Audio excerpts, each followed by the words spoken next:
বাহরাইনে বর্তমানে বাংলাদেশিদের জন্য ভিসা পাওয়ার প্রক্রিয়াটি বেশ আলোচনার কেন্দ্রবিন্দুতে রয়েছে।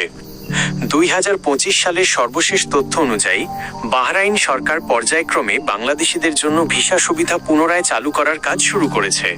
নিচে বাংলাদেশিদের বাহরাইন যাওয়ার বর্তমান পদ্ধতি ও আপডেটগুলো দেওয়া হলো। ভিসার বর্তমান অবস্থা 2025-20-26। দীর্ঘদিন বন্ধ থাকার পর 2025 সালের নভেম্বর মাসে বাংলাদেশ সরকার এবং বাহরাইন সরকারের মধ্যে উচ্চ পর্যায়ের দ্বিপাক্ষিক বৈঠক হয়েছে। বাহরাইন সরকার জানিয়েছে যে তারা পর্যায়ক্রমে দক্ষ, স্কিল্ড এবং আধা দক্ষ সেমি স্কিল্ড কর্মীদের জন্য ভিসা পুনরায় চালু করার প্রক্রিয়ায় রয়েছে। যেভাবে আবেদন করা যাবে। বাহরাইন যাওয়ার জন্য মূলত 3টি প্রধান উপায় রয়েছে। ই ভিসা।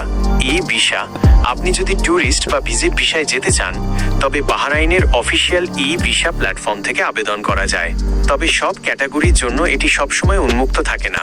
স্পন্সর বা নিয়োগকর্তার মাধ্যমে আপনি যদি কাজের জন্য যেতে চান তবে বাহরাইনের কোনো কোম্পানি বা নিয়োগকর্তাকে আপনার জন্য LMRA labour market regulatory authority এর মাধ্যমে আবেদন করতে হবে।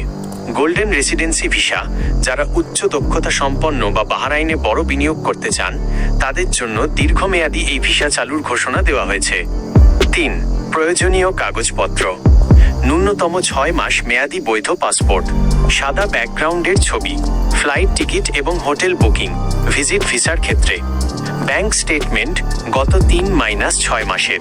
কাজের ভিসার ক্ষেত্রে নিয়োগকর্তার দেওয়া অফার লেটার বা NOC। 4. গুরুত্বপূর্ণ সতর্কতা। দালাল থেকে সাবধান। বর্তমানে বাহরাইনের ভিসা নিয়ে অনেক অসাধু চক্র সক্রিয়। কোনো নির্দিষ্ট এজেন্সি বা দালালের কাছে টাকা দেওয়ার আগে নিশ্চিত হয়ে নিন যে আপনার ভিসাটি লমরা সিস্টেমে নিবন্ধিত কিনা। আপনার কি কোনো নির্দিষ্ট কাজের ক্যাটাগরি যেমন কনস্ট্রাকশন, ড্রাইভিং বা IT সম্পর্কে জানার আগ্রহ আছে? অথবা আপনি কি ভিসা আবেদনের প্রক্রিয়াটি বিস্তারিত জানতে চান?